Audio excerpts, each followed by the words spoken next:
Welcome back to Maine Tiny Homestead, and today we're going to be talking about tomato seeds. We started our seeds in an unconventional way last year, and now I'm ready to transplant them into their own space. So let's go ahead. We're really looking for the ones that have the second set of leaves and the biggest set of the second set of leaves. So what I'm attempting to do today is break up some of these segments and get them in their own pots so that we can grow these. What I'm looking for are ones that have their second seed, their second leaves already developed. And those are the ones that I'm going to try to grab. And I'm just using a spoon to dig them out of this big pot. And then I'm going to gently separate them over here. And then find that biggest one. Oops. And then this is the big guy I'm looking for right here. So this one I got to kind of get out of the way. And I'm just going to try to gently break this up so I can keep this big one intact.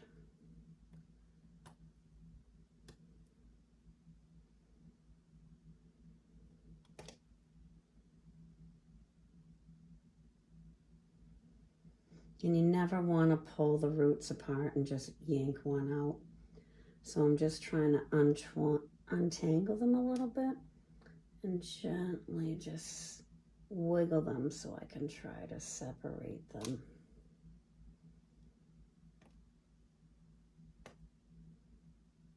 This is a little bit even more difficult than the onions, doing it this way.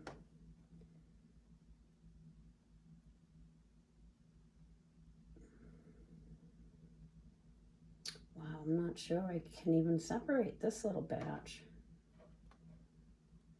Okay, there we go. Let's try to pick off the ones we don't want.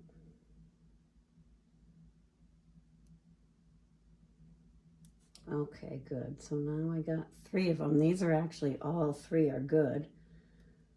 So there's one. I'm going to put that right there. There we go. Okay, so this is the one that we're going to plant. Here's the roots. And I've already prepared the soil here. This is seed starter soil that I still like to use for this transplant. I've moistened it slightly, but not a lot, because I like it fluffy. And I don't want it too wet when they first go in there. So what I'll use is my little spray bottle. I had put some of the soil in like halfway, then give it a little spray, and then I put it in a little bit more, just kind of layer it so it's not saturated wet. And then I want to spray the top good. Okay, that one actually looks a lot better than the ones I planted yesterday. These don't even look as strong as this one, so maybe I didn't pick the best to do yesterday. So I'm going to try to do a few more like this, and we'll have to see what I have in this pile and see if any of them are viable. Now doing the tomato seeds this way was an absolute experiment, because I also did save the seeds a traditional way, and I can start those seeds if I want to. But I wanted to try this one and see, oh, look at this. You can see the actual slice of the tomato, and then these popping up out of it. Oh, that's so cool.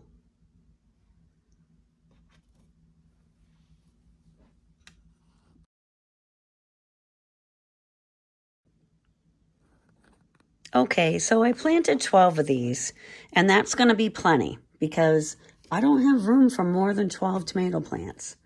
These are going to be huge. How do I know? Because I grew them last year. They broke all the staking that I had around them last year, so I'm going to do things totally different this year. But so I'm going to stop here for now. So the rest of these sprouts are going to go back into the compost.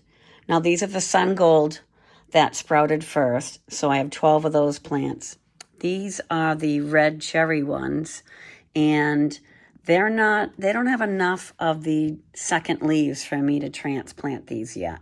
So I'm going to wait on those, and then I'm probably going to do, I don't know, maybe 6 or 10 of those, but that's about it. And I am earmarking a few of these for family members as well. But that's how I'm doing it here.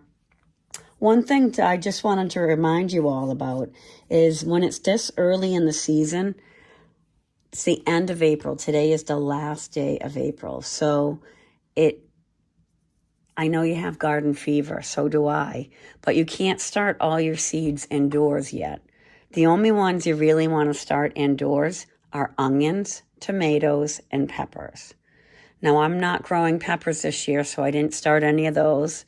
And for those of you who follow my channel already know I did onions, so those are already in the ground because they're a cool weather crop. So they're in the ground now.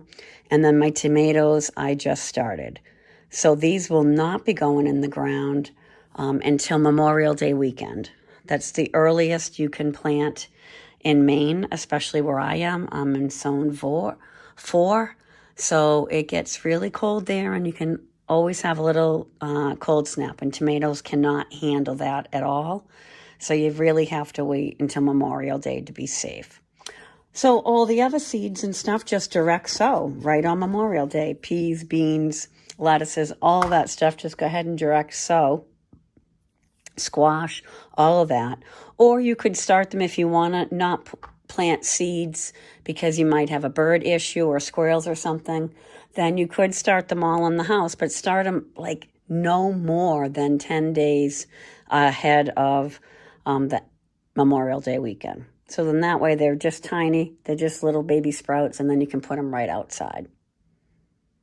So I hope that you found that this was helpful, and thanks for watching Maine Tiny Homestead.